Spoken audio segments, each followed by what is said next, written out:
안녕하십니까, 황현실입니다. 경찰이 조금 전 이진숙 전 방송통신위원장을 자택에서 체포했습니다. 더불어민주당이 지난 4월 30일 국가공무원법과 공직선거법 위반 혐의로 고발한 지 5개월 만인데요.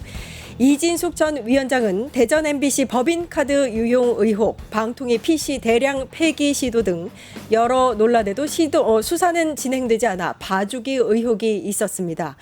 방통위 개편법을 이진숙 축출법이라고 부르고 자신은 떳떳하다고 주장하며 스스로 국민 앞에 책임져야 할 수많은 순간들을 외면해 왔습니다. 철면피라 불릴 만한 행보가 오늘 체포로 종지부를 찍을 수 있을지 지켜봐야겠습니다. 10월 2일 끝장뉴스 시작합니다.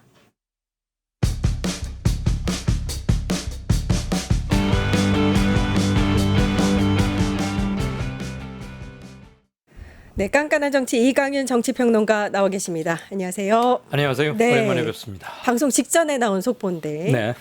저희 모두 사실은 깜짝 놀랐습니다. 그죠? 경찰이 이진숙 전 방송통신위원장을 자택에서 체포를 했습니다. 주요 혐의를 선거법 위반이라고 적시를 했는데요. 예. 어떻게 보시고 계세요?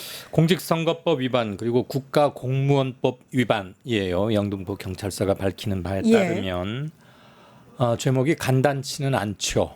일단은 당신 조사할 게 있으니 이러이러한 건으로 고발당했거나 또는 법 위반 소지가 현저해 보이므로 와서 해명을 하든 조사를 받든 해라. 라고 그동안 몇 차례 연락이 있었겠죠. 네. 그리고 민주당에서 지난 4월에 고발도 한 사건이고요. 그러면 고발을 하면 고소인 조사, 고소고발인 조사를 먼저 한 다음에 피고소, 피고발된 사람 조사하는 게 당연한 수사의 그 세팅 룰이자 기본인 거예요. 근데 계속 불응했기 때문에 소환에 불응했기 때문에 영등포 경찰서에서 상당히 이례적으로 법원에 이 사람 잡아다가 불러다가 조사를 좀 해야겠습니다. 그래서 영장이 발부돼서 오늘 자택에서 체포된 걸로 나와요. 오후 4시쯤. 마침 우리 방송 시작하기 직전인데 꽤 큰 뉴스이긴 하죠. 이례적이라는 점에서 일단 이진숙 아직까지는 방통위원장이니까 정해진 법을 하지 않았다. 뭐 윤석열하고 비슷해요. 소환 조사에 불응하면 그거부터는 처분 대상입니다. 그리고 체포영장까지 발부받았다 하면 사안의 시급성이나 위급성, 기민성이 조금 있다라고 법원에서도 인정했다고 보는 게 맞겠고요. 뭐 이게 꼭 구속으로 바로 이어진다라고 말하는 것은 좀 성급하긴 하지만 조금 전에 말씀드린 대로 사안의 긴급성 및 위급성 그리고 이 사람의 수사받는 태도가 영 아니기 때문에 모든 사법기관이나 법원에서는 조사받는 태도, 법정에 임하는 태도 이런 걸 매우 중시합니다. 조금 있다가도 아마 그 얘기가 나오지 싶습니다만은 윤석열 피고가 전혀 재판에 나오지 않고 있잖아요. 이런 것들은 재판부에서는 굉장히 불량하게 좋지 않게 위중하게 보는 건데 아마 이진숙 씨에게도 그런 것들이 함께 적용이 된 게 아닌가 싶어요. 또 한편 아울러서 대전 MBC 사장으로 있을 때 왜 청문회 때 시시콜콜이 드러났는데 참 말하기도 민망하고 말 듣는 것도 짜증나지만 뭐 빵이 어쩌다는 둥 심지어 제과점에 무슨 마일리지까지 어쨌다는 둥 우리 너무 민망하고 창피하잖아요. 그 건으로도 불구속 송치가 됐어요. 네, 대전에서 그렇죠. 대전에서.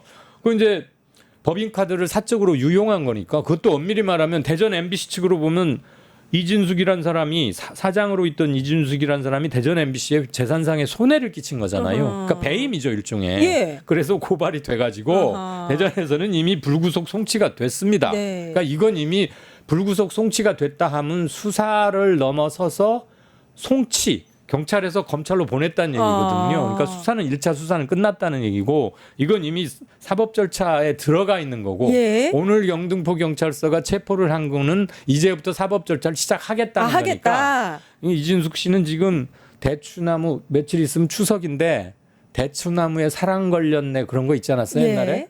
대추나무에 연 걸리듯 매우 재밌었습니다. 혐의가 아주 많이 걸려 있어요. 그래서 추석 때 돌발적이긴 하지만 왜냐하면 우리 요즘 다른 건이 너무 많아가지고 사실 이진숙은 문제 있다고는 생각하면서도 여기까지 생각 안 했는데 긴급히 체포가 되는 바람에 얘기거리가 하나 더 늘은 것 같아요. 뉴스거리가. 그렇습니다. 네. 자택에서 체포돼서 압송된 거고요. 선거법 위반 혐의가 주요 혐의입니다. 예. 체포영장 집행 시점부터 48시간 이내에 구속영장을 청구하거나 피의자 출석 이제 석방을 하거나 하게 그렇죠. 될 텐데요. 예, 예. 예. 그 이건 사이에 구속영장은 아니니까. 예, 맞습니다. 그러니까 48시간이라는 까지만 시간이 경찰에 주어진 거다. 그렇죠. 경찰이 48시간 동안 신병을 확보한 상태에서 경찰이 할 일을 할 수 있는 거죠. 예. 조사 이런 걸 해서 48시간 동안에 이거는 구속 수사가 필요하다라고 하면 현행법으로는 검찰에 이제 이걸 통보하고 예. 검찰이 구속영장을 청구해서 법원의 결정에 따라서 구속이 집행이 되느냐고 구속 수사까지는 아니다라고 자체 판단이 되거나 물증이 확보가 안 되거나 진술이 안 나오거나 하면 일단 48시간이 넘지 않은 범위 내에서 신병 확보 여부를 결정을 해야 합니다. 그렇죠. 풀어줄 수도 있죠. 체포까지 했다는 건 그것도 압송을 할 정도로 갑자기 자택에서 체포했다는 건 예. 뭔가 경찰이 이제 혐의를 입증할 만한 단서를 잡고 있다라고도 볼 수 있지 않을까요? 그런 것도 있겠고요. 예. 수사에 불응한다는 것은 엄밀히 말하면 정확히 말하면 국가 공권력을 무시하거나 거부하거나 하는 외면하는 거거든요. 예. 그거 자체도 일단 처분 대상이니까. 근데 뭐 체포 영장을 받아서 체포를 했기 때문에 데리고 가는 압송이라는 거는 너무 예. 마치 이를 양치하고 나서 이렇게 부셔서 씻어내듯이 똑같은 이어지는 당연한 건데 경찰의 2차 48시간 이내에 나올 조치를 일단 관심 있게 보기로 하죠. 예. 여러분 다 알고 계시겠지만 이 과방위가 지난 4월 30일에 이진숙 전 방통위원장을 고발한 바 있습니다. 영등포 경찰서에 고발을 했고요. 요게 이제 방금 소장님이 말씀하신 공직선거법 위반, 국가공무원법 위반 혐의로 고발을 한 겁니다. 네. 다 알고 계시겠지만 탄핵소추안이 국회에서 가결된 뒤에 유튜브에 출연을 해서 당시 이제 공무원 신분이지 않습니까? 예. 그런데 좌파는 상상할 수 있는 모든 것을 하는 집단, 다수의 독재로 가게 되면 민주주의가 아닌 최악의 정치 형태 이런 식으로 약간 이제 중립을 위반한 사전 선거 운동에 해당할 수 있는 발언들을 여전사라고 하면서 다수 했습니다. 그래서 관련해서 선거 운동에 해당된다 내지는 공무원 중립 위반을 중립 의무를 위반했다라는 혐의로 고발을 했고 네. 관련해서 사실은 이제 경찰에서 와서 수사를 받아라라고 소환 요구를 했는데 응하지 않아서 체포했다. 이렇게 정리하면 될 것 같습니다. 그렇죠. 예. 환문조사에 불응하면 제가 조금 전에 말씀드렸잖아요. 처분 대상이라고. 예. 그 처분 중에 하나 지금 가서 체포를 해온 거고요. 이진숙 씨가 기자도 꽤 오래 했고 정치에 대한 관심도 많았고 여러 차례 기웃거렸고 2022년 그때는 대구시장 출마하려고 예비 후보로 등록해서 선거법 위반으로 지금도 하나 걸려 있기도 해요. 예, 오늘 예. 이 건 말고도. 맞습니다. 그러니까 지금 여러 연이 건들이 여러 개가 걸려 있는데 예. 어디서 뭐가 폭탄이 터질지 비가 소나기가 내릴지 모르겠지만 자 최근 방금 우리 앵커가 언급한 그것만 따져봅시다. 현직 장관급인 방통위원장이 시사 정치 유튜브에 나가서 100% 정치적 발언을 했어요. 그럼 정치 당연히 위반이죠. 공무원의 위반입니다. 정치중립 위반인데 예. 이진숙 씨가 그걸 몰랐겠습니까? 아니죠. 훈장 하나 달려고 별 하나 달려고 그렇게 한 겁니다. 예. 그렇게 해서 보수권이나 지금 대구시장 출마가 상당히 유력해 보이는데 그쪽에다가 미리미리 지금 사인도 보내고 물도 주고 그러는 거예요. 그래서 어쨌거나 경찰이나 검찰로부터 또는 정부로부터 무슨 페널티나 조치를 받는 것을 선거 출마를 위한 명분이자 훈장 쌓기라고 이 사람은 생각하고 있는 거죠. 네. 그냥 단순히 공무원이 실언, 뭔 얘기를 하다가 실언처럼 정치 중립 의무를 위반한 게 아니고 이건 고의적으로 한 겁니다. 그렇습니다. 그래서 그런 예. 점에서는 저는 상당히 죄질이 더 나쁘다. 그리고 이런 것들은 아마 재판 과정에서 당연히 참작이 될 거예요. 예. 누구랑 무슨 토론을 하다가 막 급한 나머지 실언으로 정치 중립 의무를 살짝 위반한 것과는 성질적으로 달라요. 이건 알고 한 거예요. 그러면 고의범이고 의도된 행위죠. 예, 예. 그러면 더더욱은 안 되는 거 아니겠어요? 네. 지금 시점에서 또 의미 있는 게 지난달 27일에 방송통신위원회를 폐지를 하고 예. 방송미디어통신위원회를 설치하는 법안이 통과가 됐는데요. 당시에 이진숙 전 위원장이 당시에는 위원장이었습니다. 요거를 이진숙 축출법이라고 칭하면서 예. 자기를 이제 차출하기 위한 법안이다라고 주장을 했었습니다. 영상 보고 와서 다시 얘기 나누겠습니다.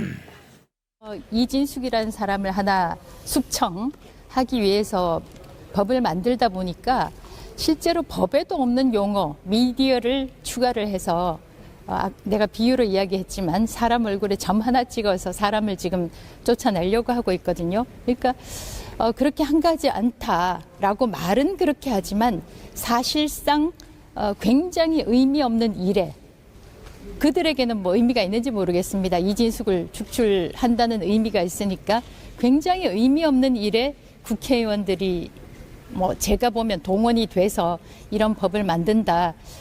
믿을 수 없는 일이고요. 그러니까 내가 나가고 나면 이제 소위 이재명 대통령의 국정 철학과 가치에 맞는 방송미디어통신위원장이 들어와서 대통령의 국정 철학에 맞는 그런 방송을 하겠죠. 민노총 브로드캐스팅 컴퍼니, 민주당 브로드캐스팅 컴퍼니, 카우타우 브로드캐스팅 시스템 이렇게 될 겁니다. 본회의장 들어가셔서 필리버스터 내내 계속 물론이지. 예. 내가 내 사형장에 들어가서 내가 사형 숙청되는 모습을 지켜보려고 그래요. 이게 역사의 기록이니까 두 눈 부릅뜨고 내가 지켜볼게요. 예, 사실 이제 국무회의가 이 법안을 의결한 게 1일입니다. 그래서 예. 시행된 건 1일이기 때문에 면직된 건 1일 시점이라고 보면 되고요. 예, 엊그제. 저건 이 법안이 통과될 때의 그 필리버스터가 진행될 때의 모습인데 예. 굉장히 떳떳합니다. 아무 잘못을 하지 않았다라는 그 모습을 보고 오셨습니다. 어떻게 보셨어요? 방금 얘기 쭉 들었는데 우리 이런 말 하잖아요. 해석은 자유다. 아하, 착각도 자유다. 네. 그런 말이 하고 싶고 상당히 과대망상증도 좀 있는 게 아닌가 하는 생각이 들었던 이유가 어허. 제가 누구를 인신공격하거나 질환자로 말하려는 게 아니고 예. 본인에 대한 사형이 집행되는 사형장에 들어가서 자신이 사형당하는 걸 지켜보겠다. 그리고 숙청법이다. 이진숙 숙청법이다. 예. 이거 과대망상 아니고는 이런 말 하기 힘듭니다. 예. 이게 왜 사형입니까? 그리고 숙청이라 함은 어떤 정치적 반대파나 패권을 놓고 겨뤘던 사람이 무슨 음모를 저지르다가 발각이 되거나 민의에 반했을 때 정당성을 갖고 처벌하고 이러는 거잖아요. 근데 지금 본인이 뭐 숙청 당할 뭐 그런 그룹의 우두머리나 이런 게 아닌데 예. 상당히 저러는 거고 방송 기자를 오래 해서 그런지 말은 또박또박 잘은 하는데 전혀 귀에는 들어오지 않아요. 어허. 그래서 말조만 좀 화려하다 뿐이지 내용은 전혀 앞뒤가 맞지 않는다. 네. 그래서 착각도 자유고 과대망상이 좀 있는 것 같다. 예. 이게 저의 코멘트입니다. 예, 분바스님이 그래요. 착각도 자유다. 레플리 대박님이 진숙이 나르가 중증이야라고 하셨습니다. 이런 근데 발언들을 하는 이유가 사실 뭐 내년 지방선거를 염두에 두고 본인의 그 이미지를 이제 쌓아가기 위함이다. 뭐 이런 얘기들이 있었단 말입니다. 저도 그럼 100% 예. 그럼 이번에 이제 만약에 경찰 체포 요 상황도 본인의 약간 여전사 이미지에 활용하려고 하지 않을까라는 생각도 들거든요. 저도 그렇게 추측을 하는 게 예. 훈장 쌓기라니까요. 이거. 아. 지금 누가 와서 때려주기를 속으로 많이 바라고 있어요. 아, 그런가요? 집에서 체포됐다 이러면 그 헤드라인 제목 한 줄만 읽으면 사람들이 아이고 화들짝 무슨 일이래? 예. 이재명 정부 들어서더니 이진숙을 아주 탄압하는구만. 그렇게 생각 연상하는 사람들도 분명히 있을 거거든요. 특히 대구 경북 쪽의 투표 성향을 우리가 전 국민이 다 아는 바인데 이준숙의 소속 당이나 그동안에 지금은 당이 아니지만 정치 성향 이런 것들을 봤을 때 짐작하는 건 전혀 어렵지 않다면 지금 이거는 불감청위원장 고소원인 것 같아요. 어허. 여러 군데서 와서 좀 자기를 때려주기를 바라는 듯한 예. 큰일입니다 이거. 예. 자, 지금까지 출석을 3회 이상 불응을 했기 때문에 경찰이 이제 전격적으로 자택에서 체포를 한 거고요. 예. 구속 여부에 지난번에 대해서 윤석열도 이게 좀 관련이 됐었어요. 조사에 예. 계속 불응했잖아요. 예. 그래서 구속영장 떨어지고 했던 거 맞습니다. 아닙니까? 그 시점이 일단은 이진숙이 이제 방통위원장직을 내려놓은 또 시점이기 때문에 예. 이것도 좀 연관이 있나라는 생각도 들고 일단 구속영장이 집행이 될 수 있는지 여부까지가 사실 저는 마무리라고 생각해서 그리고 본인에게 지금 걸려 있는 게 한두 건이 아니기 때문에 각각의 수사 주체는 대전과 이렇게 영등포 뚝 나눠져 있는데 예, 예, 나중에 예. 이게 큰 문제가 되고 하면 한 군데로 못 가서 묶어서 예. 할 수도 있는 것이고요. 그 조용히 끝날 단계는 이미 지난 것 같습니다. 이미 지났다. 네. 예, 알겠습니다. 일단 조사한 뒤 신병 처리에 대해서는 방향을 검토할 것으로 보입니다. 예. 이진숙 속보 여기까지 전해드리고요. 유튜브 구독하고 실시간 채팅과 댓글을 남기시면 매일매일 7천 TTCO를 드립니다. 참여 방법은 통통물 어플을 다운로드하고 회원가입과 로그인을 해주세요. 마이페이지에서 나의 회원 고유 번호를 복사해주세요. 유튜브 구독 후 실시간 채팅이나 댓글창에 고유 번호를 한 번만 입력하면 준비 끝! 지금 유튜브 채팅과 댓글 쓰기 참여하고 실천 TTCO 받아가세요.